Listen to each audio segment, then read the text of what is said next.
Stay tuned for Ellie, private investigator.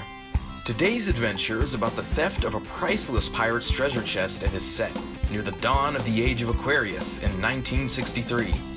Our narrator is Ellie's good friend, Daisy Goodwin.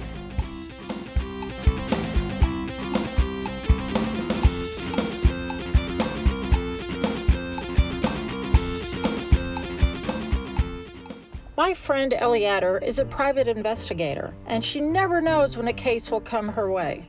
One evening, we headed out for dinner at Sparrow's restaurant. Sparrow's had recently become the most popular place to eat. We were lucky, and Ellie parked her bright red 1949 MG Roadster right in front of the restaurant. When we walked in, we were surprised to see the restaurant was empty. Only the owner, Mr. Sparrow, and his wife, Lady Harmony, were there. Miss Ellie and Miss Daisy, please go away. We are closed. It is a great tragedy. What has happened, Mr. Sparrow? As you can see, our pirate's treasure chest is gone from its special place here at the counter. Someone has stolen the chest, and it contains our secret sauce recipe for our barbecued ribs. I saw the tragedy at once. Mr. Sparrow's claim to gastronomic fame rested in his Sparrow's secret sauce that had been applied liberally to his wonderful barbecued ribs. His wife, Lady Harmony, sells crystals, tarot cards, tie-dyed t-shirts, and New Age jazz records. The restaurant used to serve pizza and held poetry readings until their wonderful ribs made them popular. We are lost. When we became aware of the coming new age of peace and love, we embraced it with joy. We even changed our names to Lady Harmony and Mr. Sparrow to highlight our new focus. Do you think people who are afraid of change are seeking to drive us away? That is possible, but I want to think that there are other reasons. Miss Ellie, can you help us? Yes, I can indeed help. Don't worry, Lady Harmony. Let me look around and see if I can find a path out of your dilemma and recover your secret. Ellie walked around the room, studying the floor, trying the side door. It was locked. She headed into the kitchen. Come here, everyone. I've made a discovery. We all surged through the swinging kitchen door and gathered around. It appears your thief, while stumbling through the kitchen with the big pirate's treasure chest, has crashed into this rack of jars, and several have smashed into the floor. Those are jars of Sparrow's secret sauce. They are ruined. I am ruined. Oh, what to do? What to do? Easy does it, Mr. Sparrow. I may have a solution here. As you can see, the thief walked through this big puddle of sauce and left footprints leading right out the back door. I know a way to track our sticky-footed thief to his lair. Daisy, I need you to go get Mr. Toby. Mr. Toby? Is he a tracker or something? Yes, Mr. Toby is my go-to guy for catching thieves. He lives just a few streets over at the old curiosity shop. Ask for Curious Jones, and hurry. I set off on my task. Thank goodness women's clothing has changed. Instead of a skirt and heels, I had on slacks and flats and was able to make good time. As I trotted along, I remember when Ellie and I were at university. Her studies were totally eclectic. She knew her mind and took courses that fit with her intentions. She took art, math, physics, philosophy, and fencing. I got my degree in mechanical engineering, but Ellie took no degree and asserted that she was prepared for her profession as a consulting detective. It turned out the old curiosity shop was a house set back from the street. I approached the front door down a rather dark corridor of overhanging shrubbery. There was no doorbell, but a huge iron knocker. There was a blood-curdling cry in response to my knock.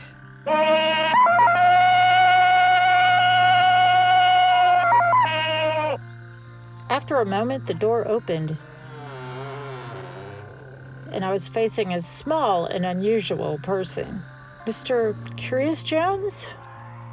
Yes, that's me.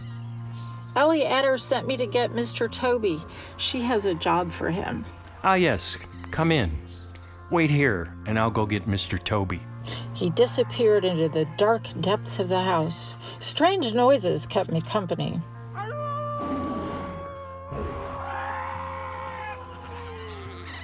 Curious returned, and beside him was a pony.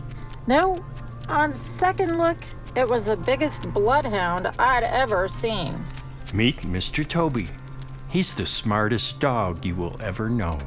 With that assertion, he handed me the leash and scooted us out the door.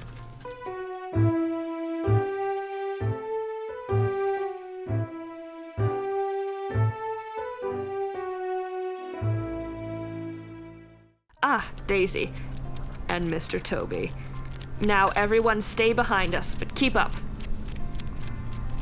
Ellie led Mr. Toby to the secret sauce puddle. He sniffed it. Ellie led him to a still damp and sticky-looking footprint. More sniffing. Then Mr. Toby took off at a brisk pace, pulling Ellie after him. Lady Harmony, Mr. Sparrow, and I followed as quickly as we could.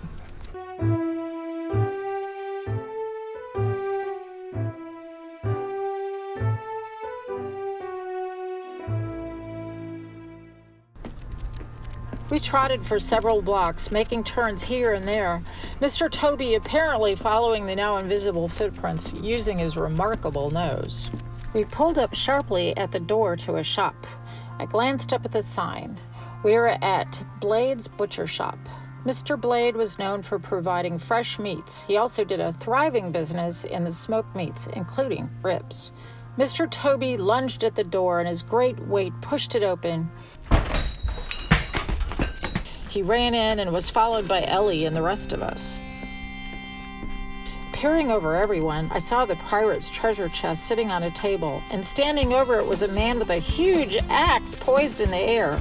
As we surged into the room, he slammed the axe down on the padlock of the chest. The resulting crash reverberated off the walls, and Mr. Toby let loose a series of ear-piercing howls.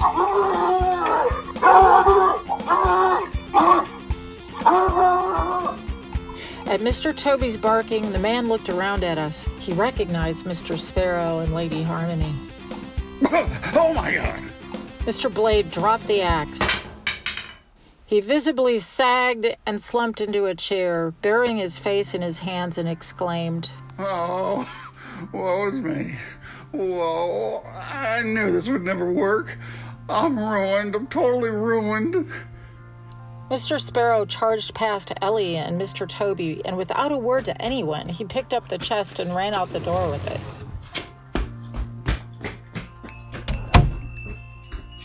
I guess he's happy to have our secret back. Mr. Blade was silently rocking back and forth, still holding his face as if it might fall off. Sparrow's sauce made his ribs so great, I was losing business. I had to know how he did it. Now I'll never know. And now the whole world will know that I'm a thief on top of it all. Everything is lost. Now, Mr. Blade. Everything will be okay. I don't think Mr. Sparrow will press charges. Come on, Daisy. Let's return Mr. Toby to his home.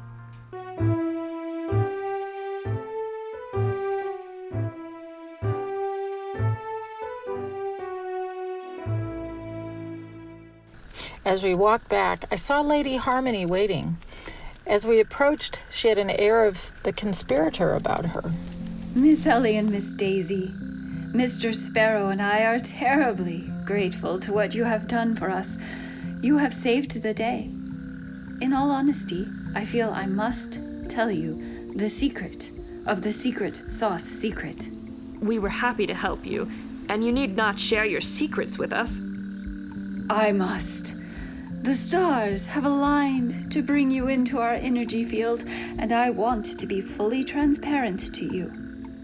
This is the secret. There is no secret.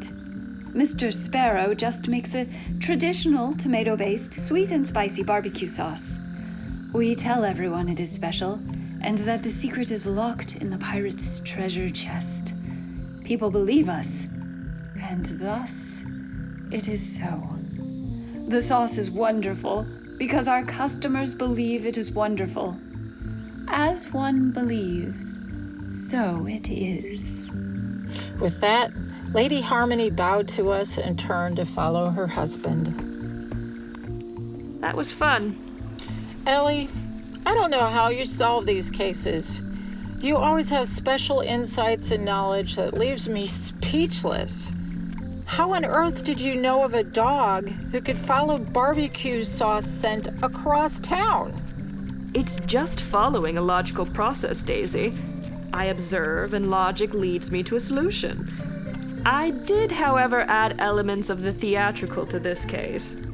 Whatever do you mean? Well, it was easy to conjecture that only another location that had barbecue ribs would be interested in the sauce secret.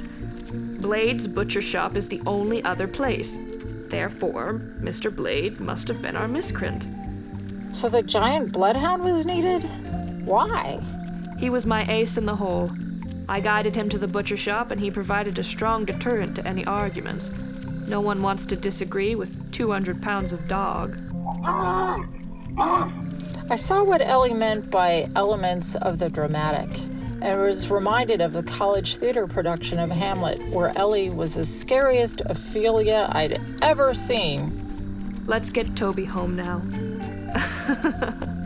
A dog that can follow barbecue sauce scent? Where do I come up with these things?